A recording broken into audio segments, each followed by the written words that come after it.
Hi, I'm Dr. Bertice Berry, and I have to tell you this story.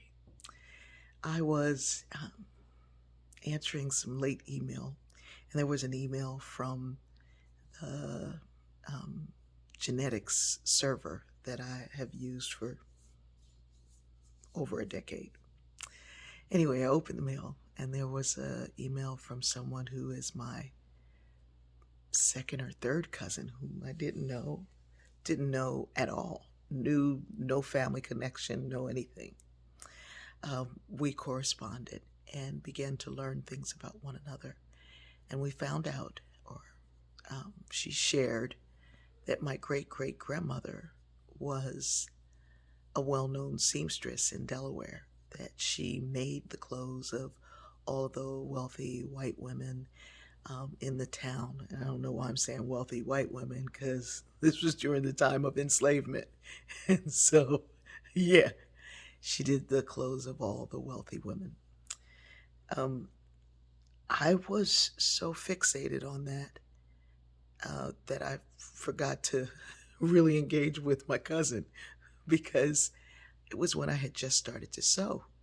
I had probably been sewing for like 9, 10 months, and this automatic sewing that I was doing. I mean, one day something said make a dress, and I made it. And I kept sewing and I kept sewing, and I haven't stopped sewing, and I only wear clothes that I make.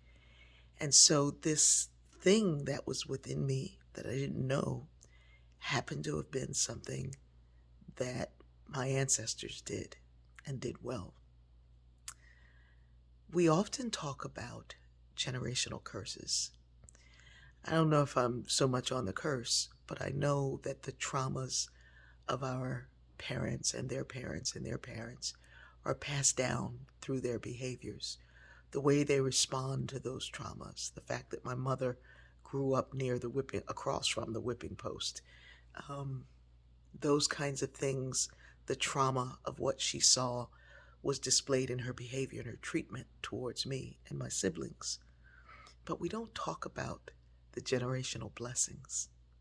Now, I think both can exist, but without an emphasis on knowing that the beautiful things they pass down are also there.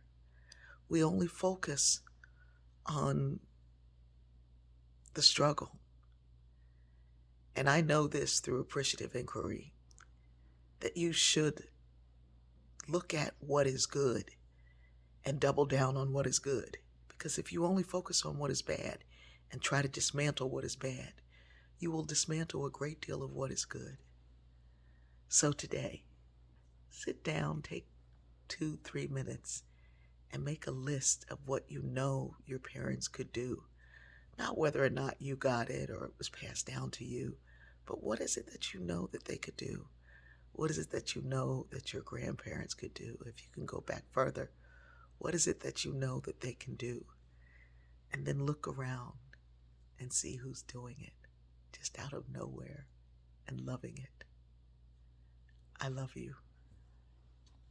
One more thing. My mother loved Little Richard.